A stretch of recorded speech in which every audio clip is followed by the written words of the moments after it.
Hello student, a very warm welcome to all of you. Today we will continue our chapter, that is triangle for class 10th. In the previous video we have studied about the midpoint theorems. In this video we will discuss angular bisector theorem या angle bisector theorem. Okay, and what is the angle bisector theorem? See,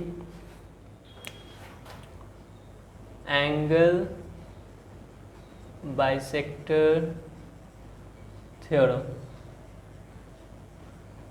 Most of the students have studied the theorem, but I have to teach.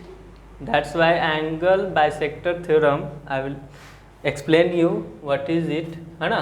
See, we have a triangle over here. Okay, A B C. ABC is a triangle. तो हमारे पास क्या है, 3 vertices है. क्या है, 3 vertices है. इन तीनों vertices से एक angle bisector line that is median हम बना सकते हैं. तो एंगल ए से हम क्या बना दिए, AD. एंगल ए से हम क्या बना दिए, AD, है ना. AD बना दिया, दैट इज अ मीडियन, जो इस एंगल को क्या कर रहा है, बाइसेक्ट कर रहा है. याद रखना, जब तक एंगल को बाइसेक्ट नहीं करेगा, मतलब angle 1 is equal to angle 2 नहीं होता है, ठीक, तब तक हम ये एंगल बाइसेक्टर थ्योरम अप्लाई नहीं करेंगे. क्या दिया रहेगा, मतलब एंगल 1 को बाइसेक्ट कौन कर रहा है, line AD. Line AD bisects angle A, है ना. So we can write BD divided by DC will be equal to AB divided by AC.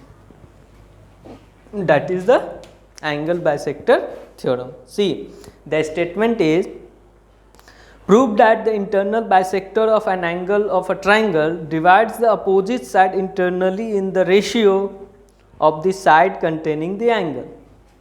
See, this is the angle bisector line and it bisects और it's divides this line, है ना.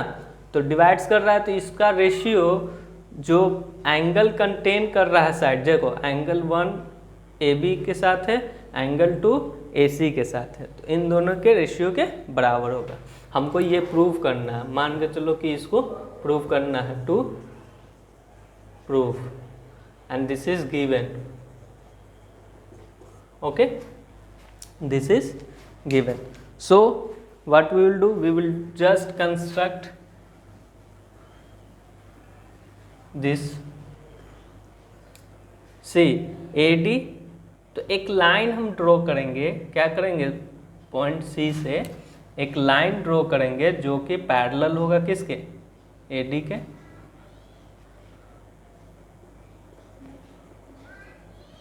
ठीक, हमने draw कर लिया. Now BA को हम produce करेंगे, है ना, E. ठीक, अब आप देख सकते हैं यहाँ पे कि ये हमारा एंगल 3 बन रहा है और ये हमारा एंगल 4 बन रहा है. अच्छा, एक बात बताओ, यहाँ डायग्राम में देखोगे, सिंपली हम बोल सकते हैं कि AD is parallel to C, है ना. AD is parallel to C. AD is parallel to C and AC is transversal. ठीक, AC is the transversal. So angle 2 will be equal to angle 3. Okay, and it is given, that is angle 1 is equal to angle 2. So from here angle 1 will be equal to angle 3 can be written. And see here, angle 1 is equal to angle 4 भी है. Angle 1 angle 4 के बराबर, है ना. Angle 1 angle 4 के बराबर. क्यों, ये रीजन लिख देते हैं, करस्पॉन्डिंग एंगल्स. ये क्या है हमारा, अल्टरनेट इंटीरियर एंगल्स, और ये क्या है हमारा गिवन, नो एंगल 1, तो ये तो हम निकालें, इट इज नॉट गिवन, है ना। एंगल 1 एंगल 2 के बराबर है, एंगल 2 एंगल 3 के बराबर है, तो from this and this we get angle 1 is equal to angle 3, ठीक। तो एंगल 1 एंगल 3 के बराबर है, एंगल 1 एंगल 4 के बराबर है, तो हम लिख सकते हैं कि एंगल 3 जो है एंगल 4 के बराबर होगा, ठीक। तो आप देख सकते हैं यहाँ से एंगल 3 का अपोजिट जो होता है AE होता है, बराबर है किसके, एंगल 4 का अपोजिट साइड AC है, तो AE किसके बराबर है, देखो यहाँ पे AE किसके बराबर है, AC के। Good, now we can apply the Thales theorem, है ना। Now we can apply the Thales theorem.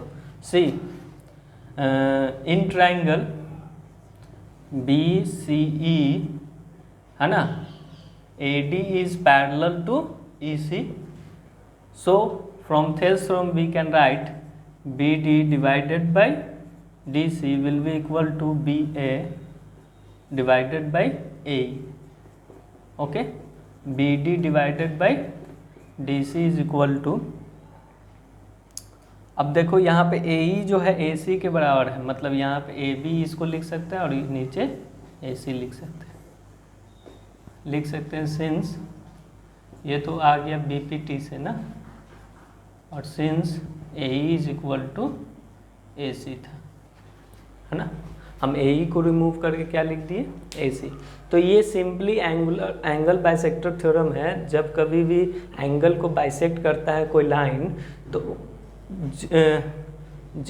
वो लाइन जिस साइड पे फॉल करेगी उसका रेशियो रिमेनिंग 2 साइड्स के रेशियो के बराबर होगा। ये चीज़ है, आप देख सकते हैं कि BD divided by DC is equal to BA divided by AC होगा, है ना। तो AC लाने के लिए हमको AE क्या करना होगा, AC के बराबर करना होगा, हमने कर दिया, देखो यहाँ पे। तो एक सीधी सी बात है, कंस्ट्रक्शन से हम ये ड्रॉ किए हैं पैरेलल लाइन, और AC आपका ट्रांसवर्सल है, तो एंगल 2 एंगल 3 का अल्टरनेट हो गया, एंगल 1 एंगल 4 के आपका करस्पॉन्डिंग हो गया, और एंगल 1 एंगल 2 आपस में इक्वल है, तो ये दोनों पार्ट भी आपस में इक्वल हो, ठीक है। इसी पे मान के चलो कि ये तो एंगल बाइसेक्टर थ्योरम हो गया, इसका जस्ट उल्टा, जैसे मान के चलो कि रेशियो गिवन रहेगा, हमको प्रूव करना रहेगा कि AD एंगुलर बाइसेक्टर है किसका, एंगल A का, तो जस्ट आप लोग सेम प्रोसेस कीजिएगा, रेशियो दिया हुआ है तो पैरेलल कर दे सकते हैं, समझ लो बात। यहाँ पे पैरेलल हम लोग ड्रॉ कर लिए, ठीक है ना। मान के चलो यहाँ रेशियो दिया हुआ है, तो हम क्या करेंगे, सबसे पहले इसको पैरेलल लिख सकते हैं, रेशियो लिख कर, थेल्स थ्योरम का रेशियो दिया हुआ रहेगा, तो इसको हम पैरेलल लिख लेंगे। उसके बाद क्या करेंगे, जब पैरेलल हो जाएगा तो एंगल को इक्वल हम दिखा सकते हैं, ठीक है। इस पे बेस्ड एक क्वेश्चन हम लोग कर लेते हैं, देखो कैसा आता है क्वेश्चन और कैसा हो सकता है question. See in the given figure AD is the angular bisector of angle BAC, ठीक है। तो एक हम ट्राइंगल लेंगे, ऐसे तो डायग्राम दिया हुआ रहेगा इस क्वेश्चन का, फिर भी हम एक डायग्राम बना ले रहे हैं। ABC is a triangle and AD is the angular bisector, एक AD हम एंगुलर बाइसेक्टर ड्रॉ कर लिए, मतलब ये एंगल इस एंगल के क्या है बराबर है, दिस इज AD।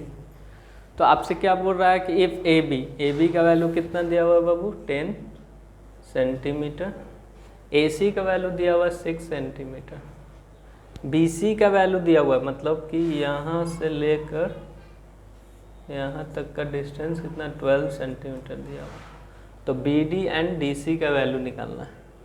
तो यहाँ पे हम सॉल्यूशन कर दे रहे हैं इसका, लेट मान के चलो कि आप DC नहीं तो BD को x मानते हैं, let BD is equal to x, तो DC आपका क्या हो जाएगा 12 माइनस x, बात समझ में आई। BD को हम x माने तो ये पूरा हमारा पार्ट क्या हो जाएगा, ये पूरा पार्ट दिया हुआ है 12, तो ये पार्ट हो जाएगा 12 माइनस x। ठीक, since AD is the angular bisector, है ना, of angle A, therefore we can write the ratio that is BD divided by DC is equal to AB divided by AC. Okay, so see here,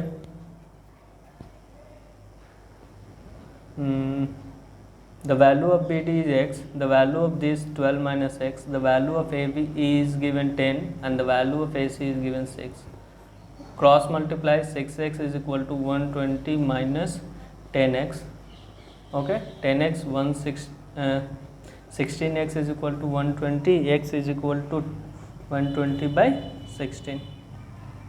Okay, 4 4 जा 4 30 जा 2 times, है ना, 15 times. Approx the value of x is 7.5. Approx में exact value है 7.5. ठीक है, x का value कितना है 7.5, तो DC का वैल्यू कितना आ जाएगा 12 माइनस 7.5, दैट विल बी 4.5, है ना. तो इस तरह आप लोग सॉल्यूशन देखिए. क्वेश्चन कैसा था, एंगुलर बाइसेक्टर दिया हुआ था तो हम रेशियो लिख सकते थे. अगर रेशियो दिया रहेगा तो एंगुलर बाइसेक्टर लिख सकते हैं. ठीक है, चलिए आप लोग एंगल बाइसेक्टर थ्योरम पे बेस्ड क्वेश्चंस को बनाइएगा. Okay, thank you class, have a nice day.